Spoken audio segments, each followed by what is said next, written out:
Friends, welcome to our channel. तो आज हम क्लास 10th की सोशल साइंस की वर्कशीट नंबर 15 देखने वाले हैं, जो कि 10 अगस्त की है। तो आज की वर्कशीट का हमारा टॉपिक है रिसोर्सेज एंड इट्स क्लासिफिकेशन।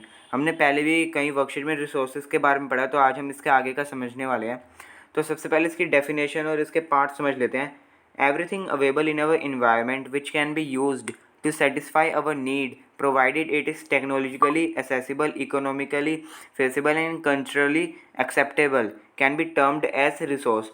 जो भी हमें इस अर्थ के ऊपर प्रोवाइडेड है, जो हमारी नीड्स को सेटिस्फाई करता है, जो हमारी जो नीड्स हैं उनको पूरा करता है, जो टेक्नोलॉजिकली भी वो प्रूव्ड है, उसके बाद इकोनॉमिकली भी और कल्चरल भी एक्सेप्टेबल है, तो उसी को हम क्या कहेंगे? रिसोर्स कहेंगे। Do you think that resources are free gift of nature as is assumed by many? They are not। जो रिसोर्सेज हैं वो एक गिफ्ट नहीं है नेचर की तरफ से हमारे लिए, जो हम उसको बिना लापरवाही के साथ यूज़ करते जा रहे हैं। हमें उनको समझदारी से बचा के यूज़ करना चाहिए। Resources are a function of human activities. Human beings themselves are essential components of resource। They are transformed material available in our environment into resources and use them। जो ह्यूमन रिसोर्स हैं, यानी कि जो human है वो resources को लेते हैं और उसको यूज़फुल थिंग्स के अंदर कन्वर्ट करते हैं ताकि वो अपनी नीड्स को पूरा कर पाएँ। These resources can be classified in the following veg. ये जो रिसोर्सेज हैं ये किन किन वेज में क्लासिफाइड किए जा सकते हैं या क्लासिफाइड होते हैं। तो ए वाला है हमारा on the basis of origin, biotic है या फिर ए बायोटिक है, ये जान के। बी वाला ऑन द बेसिस ऑफ एक्सॉस्टिबिलिटी, यानी कि रेनेबल है या नॉन रेनेबल है, यानी कि दोबारा यूज़ किया जा सकता है या फिर नहीं किया जाता। सी वाला on the basis of ownership, किसने ऑन कर रखा है, वो इंडिविजुअल ने या फिर किसी कम्युनिटी ने या फिर किसी नेशन ने या फिर इंटरनेशनली, ठीक है ना। और डी वाला हमारा on the basis of status of development, potential है, डेवलपमेंट स्टॉक्स है या फिर रिजर्व्स में है, ठीक है ना। तो ये भी हमें देखना पड़ता है पहले। इन पार्ट्स में जो है ये 5 पार्ट है हमारे पास, इसके अंदर जो है क्लासिफाइड होता है रिसोर्स। अब यहाँ पे इन्होंने एक हमें डायग्राम दे रखा है, एक टेबल दे रखी है, जो कि आपकी एनसीईआरटी की जो बुक है उसके अंदर से ली गई है, जो कि क्लासिफिकेशन ऑफ रिसोर्स की क्लासिफिकेशन। तो यहाँ पे टेबल में आपको अच्छे से समझ आएगा। तो सबसे पहले तो जो हमारा रिसोर्स है, वो 2 पार्ट्स में डिवाइड होता है।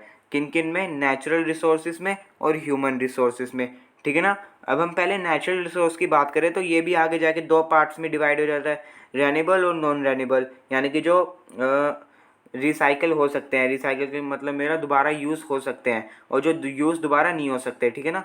और हम वो यूज़ वाले में जाएं जो दोबारा यूज़ हो सकते हैं, यानी कि रेन्यूएबल, तो ये भी आगे जाके 2 पार्ट्स में डिवाइड हो जाते हैं। कंटिन्यूस ऑफ फ्लो एग्जांपल हो गया इसका विंड या फिर वाटर, ठीक है ना। ये विंड और वाटर है, ये बार बार यूज़ किए जा सकते हैं। और इसका दूसरा पार्ट आ जाता है एक बायोलॉजिकल में क्या है, जैसे हमारा एक है वाइल्ड लाइफ और एक है नेचुरल वेजिटेशन, यानी कि फॉरेस्ट हो गए हमारे, वाइल्ड लाइफ में हमारे जो जानवर हो गए वो आ गए हैं, ठीक है ना। अगर हम नॉन रेन्यूएबल की बात करें, जो हमारा दोबारा यूज़ नहीं हो सकते, तो ये हमारे 2 पार्ट्स में डिवाइड होते हैं। किन किन?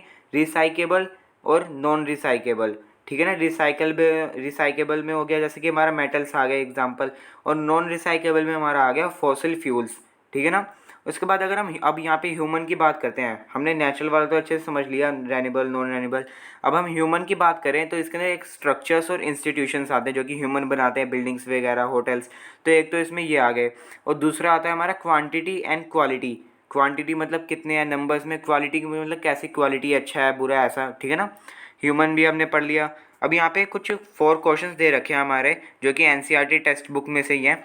तो पहला तो हमारा यहाँ पे कह रहे हैं नेम एनी 2 नेचुरल रिसोर्सेज। हमें किन्हीं भी 2 नेचुरल रिसोर्सेज हैं उनके नाम बताने हैं।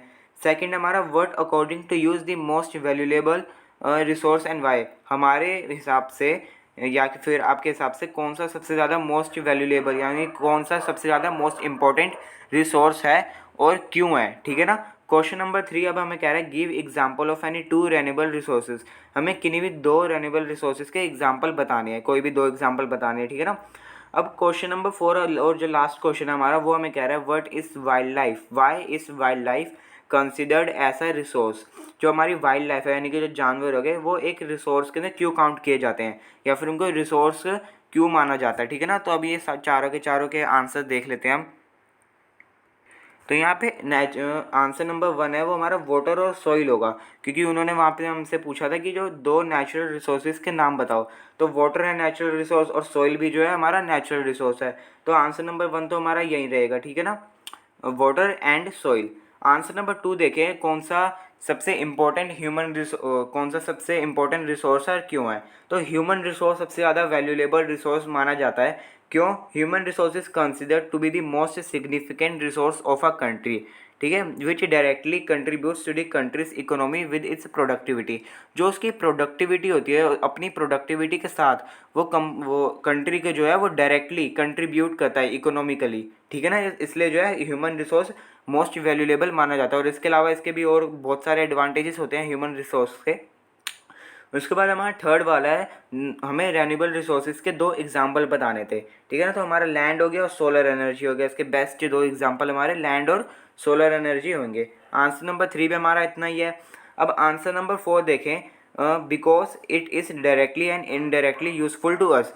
क्वेश्चन नंबर 4 क्या था हमारा, कि वाइल्ड लाइफ को एक रिसोर्स में क्यों काउंट किया जाता है। क्यों काउंट किया जाता है? बिकॉज, क्योंकि it is directly and indirectly useful to us, क्योंकि ये सीधे और बिना सीधे तरीके से हमें यूज़फुल है। ये हर तरीके से हमें यूज़फुल आती है वाइल्ड लाइफ, ठीक है ना। जैसे कि अगर हम काव देखें, काव का हम मिल्क पीते हैं, इस ऐसे करके बहुत इसके एग्जाम्पल है, इसलिए वाइल्ड लाइफ को हम रिसोर्सेज के अंदर जो है काउंट करते हैं। उम्मीद है आपको आज की वर्कशीट समझ आ गई होगी। अगर आपका अब भी कोई डाउट है तो आप नीचे कमेंट में लिख के पूछ सकते हैं।